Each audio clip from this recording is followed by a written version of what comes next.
Welcome back to another new video in SD bio. দেখো, SLST নবম দশম এবং একাদশ দ্বাদশ নিয়োগ নিয়ে কয়েকটি নতুন গুরুত্বপূর্ণ আপডেট রয়েছে, সেগুলো শেয়ার করব। যেমন নতুন করে ইন্টারভিউ লিস্ট প্রাথমিকভাবে তৈরি হয়েছে, এরকমই একটি খবর সংবাদ মাধ্যমের, এবং সেইটা কতজনের সেই লিস্ট তৈরি হচ্ছে এবং সেটা কাদের লিস্ট তৈরি হচ্ছে, তাহলে ইন্টারভিউ কি সবাইকে দিতে হবে কি না সেই বিষয়টার প্রশ্ন উঠছে। এবং এডিট অপশান কি সবাইকে করতে হবে, কারণ সেখানে লেখা আছে ওবিসি অবলিক আনরিজার্ভ, এই কথাটা লেখা আছে, এই নিয়ে অনেকের সন্দেহ রয়েছে। ইডব্লিউএস এর অ্যাডভান্টেজ এরা পাবে কি পাবে না সেটা নিয়েও অনেকের প্রশ্ন, যদিও গতকাল আমি এ সম্পর্কে বলেছি। এবং ওবিসি মামলা যে সুপ্রিম কোর্টে রয়েছে সেটার গুরুত্বপূর্ণ আপডেট এবং তার গুরুত্বপূর্ণ দিকগুলো, যে দিকগুলো কিন্তু ভবিষ্যতে এই নিয়োগের দিক নির্ণয় করে দেবে। এবং অভিজ্ঞতার 10 নাম্বার নিয়ে তার সাথে এক্সপায়ারি অফ প্যানেল এবং ওএমআর পাবলিকেশন নিয়ে ফ্রেশারদের পক্ষ থেকে গতকাল একটা শিক্ষামন্ত্রীর দপ্তরে ডেপুটেশন দেওয়া হয়েছে। সেই কী ডেপুটেশন, তারা কি বলেছেন সেই অংশটাও কিন্তু শোনাবো, তাই ভিডিওটা অবশ্যই শেষ পর্যন্ত দেখবেন। ভালো লাগলে লাইক করে বন্ধুদের শেয়ার করে দেবেন, চ্যানেলে নতুন হলে চ্যানেলটা সাবস্ক্রাইব করে নেবেন। প্রথমেই আসি যেটা সবচেয়ে গুরুত্বপূর্ণ, আমাদের কাছে বিগত কয়েকদিন ধরে প্রশ্নটা ঘোরাঘুরি করছে যে নতুন করে আবার ইন্টারভিউ লিস্ট তৈরি হবে এবং সেই ইন্টারভিউ কি সবাইকে দিতে হবে না। এখানে যে সংবাদ মাধ্যমের খবর, যেটা আমি ফেসবুক থেকে পেয়েছি, সেই সংবাদ মাধ্যমের সূত্র জানি না, কিন্তু যেই খবরটা পেয়েছি সেটা মোটামুটি এইরকমই যাচ্ছে, এগোচ্ছে, এটা ঠিক বলেই মনে হচ্ছে আমারও। কারণ এই ইন্টারভিউটা কিন্তু যারা নতুনদের ডাকা হবে তারা, অর্থাৎ প্রায় 1900 জন মতো বাদ যাচ্ছে, এরকম একটি খবর বলেছিলাম। সেটা ওবিসি এই 7% হলে তবে গিয়ে এই ইন্টারভিউ লিস্টটা হবে। এবং রাজ্য সরকার, স্কুল সার্ভিস কমিশন একটার পর একটা পদক্ষেপ নিয়ে এগিয়ে যাচ্ছে, সেটা হচ্ছে 7% ধরেই কিন্তু এগোচ্ছে। তাই প্রাথমিকভাবে 1100 জনকে মতো একাদশ দ্বাদশে ডাকা হচ্ছে, তাদের ইন্টারভিউ এবং ভেরিফিকেশান হবে। এবং এও খবর, ইন্টারভিউ এবং ভেরিফিকেশান একই দিনে এদের করানো হতে পারে। এবার প্রশ্নটা যেটা উঠছে, তাহলে কি রিকাউন্সেলিং আবার হবে সবার? হ্যাঁ, সেরকমই একাদশ দ্বাদশের খবর রয়েছে।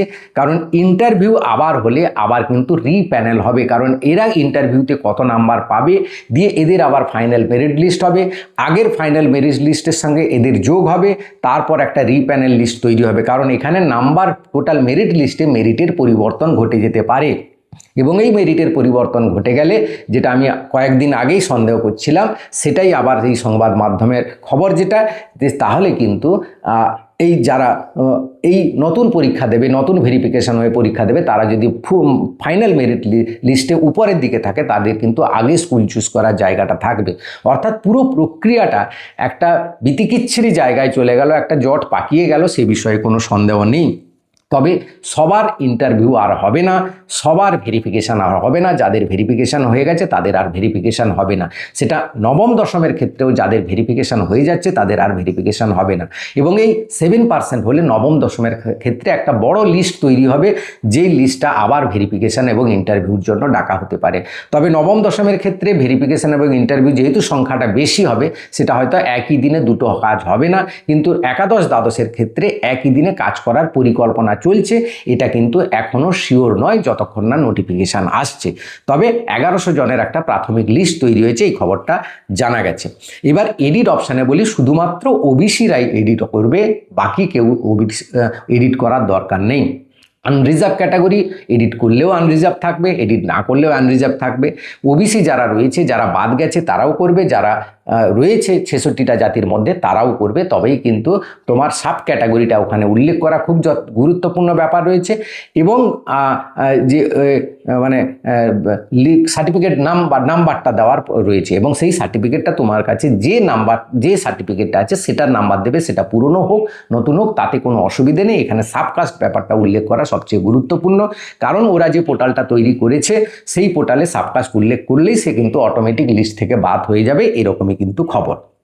এবার যারা বাদ গেল, অর্থাৎ যারা জেনারেল কাস্টে চলে গেল, তারা কি ইডব্লিউএস অ্যাডভান্টেজ পাবে? কারণ West Bengal police recruitment board সেটা ইডব্লিউএস অ্যাডভান্টেজ দিচ্ছে, কিন্তু সেটা কবে দিচ্ছে না, ডেট অফ রেজাল্ট ঘোষণা হওয়ার দিন আগে, তার আগে যারা করেছে ইডব্লিউএস। এবার এক্ষেত্রে এসএসসি কি করবে সেটা কিন্তু বলেনি, তাই এই ব্যাপারটা কিন্তু এখন বলাটা মুশকিল। ওবিসি মামলা আপডেট নিয়ে বলি, যে ডেটটা আগের দিন বলেছিলাম সেই মামলাটা হয়েছে এবং সেটা কম্পিউটার ভেরিফাইড একটা নাম্বার ছিল, সেই নাম্বারটা এখন পরিবর্তন হয়েছে এবং তার সাথে তার ডেটটাও পরিবর্তন ঘটেছে।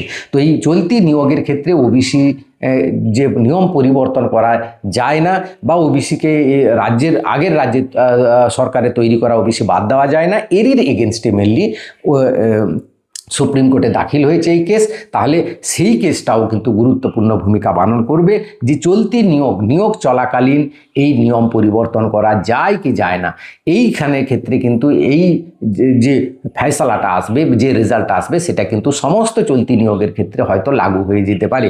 তাই এই কেসটা কিন্তু সবচেয়ে গুরুত্বপূর্ণ। সেই সময় আমাদের চোখ থাকবে সেই সুপ্রিম কোর্টের দিকে, কারণ সুপ্রিম কোর্ট ছাড়া এই বিষয়গুলো কেউ কিন্তু সমাধান হবে না। হাইকোর্টে সমাধান হলেও পরবর্তীকালে সুপ্রিম কোর্টে যাবে, সে সবাই যাবে। 7% হলে যারা বঞ্চিত হবে তারা যাবে, 17% হলেও কিছুজন বঞ্চিত হবে তারাও তাহলে যাবে, মোটামুটি দু জায়গায় যাবে। তাই সুপ্রিম কোর্টকেই ঠিক করে দিতে হবে আসল কোন দিকটা দিয়ে রাজ্য এগোবে বা স্কুল সার্ভিস কমিশন এগোবে। এবার অভিজ্ঞতার 10 নাম্বার নিয়ে এবং এক্সপায়ারি অফ প্যানেল নিয়ে এবং ওএমআর পাবলিকেশনের এই দাবিগুলো নিয়ে কিন্তু ডেপুটেশন দিয়েছে কিছু ফ্রেশার ভাই বোনেরা। তাদের যে দাবি, তারা যেটা বলছেন যে 7 থেকে 8টা সাবজেক্ট এরকম আছে একাদশ দ্বাদশে, সেখানে কোনো একজনও ফ্রেশার ডাক পায়নি, একজনও ফ্রেশার ডাক পায়নি। এটা খুব দুর্ভাগ্যজনক ঘটনা। এরকম কিন্তু সেখানে 70 নাম্বারের তাদের কাট অফ গেছে 72, 73। তো তারা 70, 72, 72, 73 কী করে পাবে যেখানে তার আগেই এক্সপিরিয়েন্সের নাম্বার যোগ হয়েছে। তাই এইটা শুনে সেখানে একজন সেক্রেটারি লেভেলের একজন আধিকারিক ছিলেন, তিনি সেখানে শুনে অবাক হয়েছেন এবং সেটা উপর মহলে এবং স্কুল সার্ভিস কমিশনকে জানাবেন কথা দিয়েছেন। এবং এক্সপায়ারি অফ প্যানেল নিয়েও তিনি উপর মহলে জানাবেন এবং ওএমআর পাবলিকেশনের ব্যাপারটাও তিনি কথা দিয়েছেন উপর মহলে জানাবেন। তো এই ব্যাপারগুলো যদি আবার রাজ্য সরকার একটু গুরুত্ব সহকারে দেখে, তাহলে কিন্তু পুরো প্যানেলটার মোড় কিন্তু অন্যদিকে ঘুরবে এবং সেইটা কিন্তু ভবিষ্যৎ কথা বলবে সেটা কোন দিকে যায়। সবার প্রতি সহানুভূতি আমার আছে, আমি কোনো পক্ষ না নিয়ে বলছি না, যেটা জেনুইন হওয়া উচিত, যেটা হলে নিয়োগটা দ্রুত হবে সেটার পক্ষেই আমি এমন একটি রাজ্য সরকারের কাছে আবেদন করব, কারণ সব জায়গায় কিন্তু এইটা জটিলতায় যাবে। আপনি জানেন ওয়েস্ট বেঙ্গল পুলিশ রিক্রুটমেন্ট বোর্ডকে কলকাতা হাইকোর্ট স্থগিত করে দিয়েছে। তো এই স্থগিত হয়ে যাওয়ার সম্ভাবনা কিন্তু থাকছে। তাই সুপ্রিম কোর্ট যাতে একটা রাস্তা তৈরি করে দিয়ে এগিয়ে নিয়ে যেতে বলে, রাজ্য সরকারকে নির্দেশ দেয়, তবেই কিন্তু এগোবে এবং সেই আশাটা করব। ভালো থাকবেন, সুস্থ থাকবেন। Thank you for watching. Deputation দিতে তো ওখানে উনি নিজেই বললেন যে এই 10 নাম্বার দেওয়া কি করে যায়, উনি নিজেই কোশ্চেন করলে বলে এই পয়েন্টটা তো ডেটা স্ট্যাটিস্টিক্স তো তোমরা যেভাবে দেখাচ্ছ ওনাকে পুরোপুরি দেখানো হয়েছে। একটা সাবজেক্টে কোনো রকম কোনো ফ্রেশার্সরা অ্যাকচুয়ালি পাইনি।